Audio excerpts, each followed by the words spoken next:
Ngayon nga ay 10 oras na rin ng gabi kaya naisipan ko na ring matulog at napapagod na rin siguro ang katawang lupa ko kaya naman kailangan na nating mag-rest. Kaya naman habang iginagaya ko ang aking higaan ay antok na talaga ako. Pero pagkapatay ko naman ng ilaw ay bigla ko rin naman itong binuksan at may naiisip na namang gawin ng aking isipan.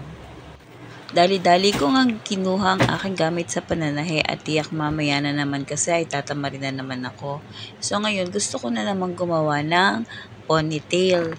Nakagawa na rin naman ako ng ilan pero hindi ko pa rin nga matapos-tapos. Marami na akong mga tela na nabili pero hindi ko pa rin nga siya matapos-tapos. Nakakaisang kulay pa lang ako, ang kulay pink. So ngayon nga na kahit napagod na ang aking katawang lupa, pero ang aking isipan ay nagmamagaling pa rin. Kaya naman ayan at kinuha ko na nga siya at ako'y magsisimula na namang manahi. Mahirap namang di pagbigyan ng aking isipan at baka naman ito biglang magtampo ay hindi na ako bigyan ng mga isipin sa buhay. Alam niyo ba sa aking pananahe ay nakakatulong din ito para maging stress reliever ko kasi nawawala yung mga isipin ko kasi nagko-concentrate ako sa pananahing ganito at yung mga isipin ko nawawala. Parang feeling ko nare-relax naman talaga ako. Yung pagko-cross stitch kasi masyado ng mahirap para sa akin dahil nga sobrang nalabo na ang aking paningin. So yung mga butas na tutusukin ko doon ay nahihirapan ko ng tusukin dahil nga kinakapa ko na lang at nalalabo na nga ang aking mga mata dahil noon nga naman ay sobra puspusan din ako sa pagko-cross stitch. Halos natapos ko nga yung aking cross stitch ng ilang taon din naman pero yun nga bumigay na rin ang aking mata at sobrang nanlabo na. Kaya ito pinagtsatsagaan ko na lang ang paggawa ko ng mga ponytail. Baka sakali maibenta ko pa to. Mas maganda nga sana kung ito ay ginagawa ko sa makina. Pero hindi pa rin naman kasi ko marunong manahin ang makina. Kaya naman ito ay ini-stitch, hand stitch ko lang sa kamay. So running stitch lang naman ang ginagawa ko dito sa tela na to. Pinagtiklop ko lang yung dalawang side ng tela at yung pinakaloob nun ay nasa loob siya. And then tinahi ko nga yung labas para sara. So, ayan, natapos ko na ang unang way ng aking pagtatahi. Ngayon naman, kailangan ko siyang baliktarin para yung pinakaloob niya ay mapunta sa labas. Para din maitago yung tahi na ginawa ko. Pagkatapos nga nun, kumuha na rin ako ng garter para ipasok ko sa loob. Siyempre, ito yung magiging tali niya para maiponi sa ating buhok.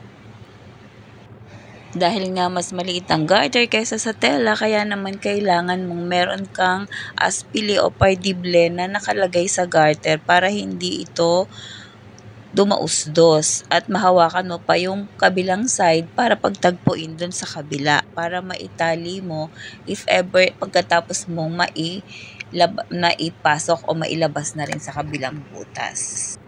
At ganito na nga ang gusto kong mangyari, ang magdugsong lang yung dalawang side ng garter.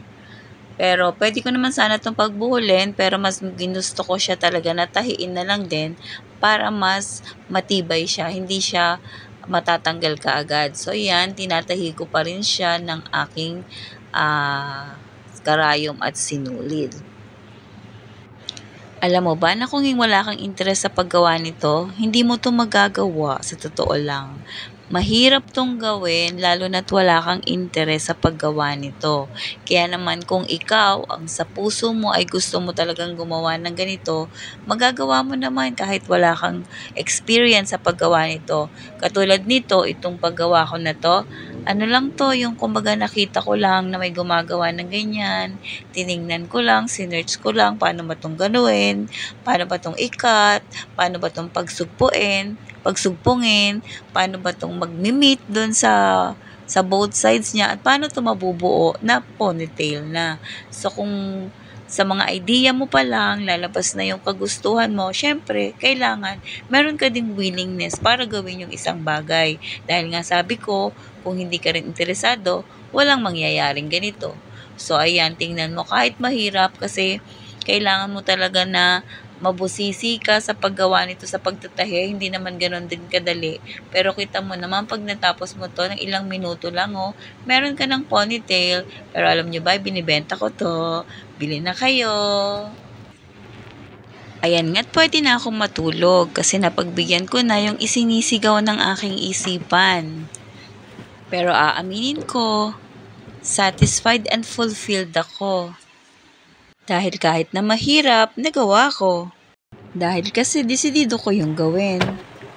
Pag naman kasi ikaw ay desidido sa ginagawa mo at walang nagdidikta sa'yo, napakadali mo lang itong gawin. O siya, good night na. Oras na ng pahinga. See you again next time.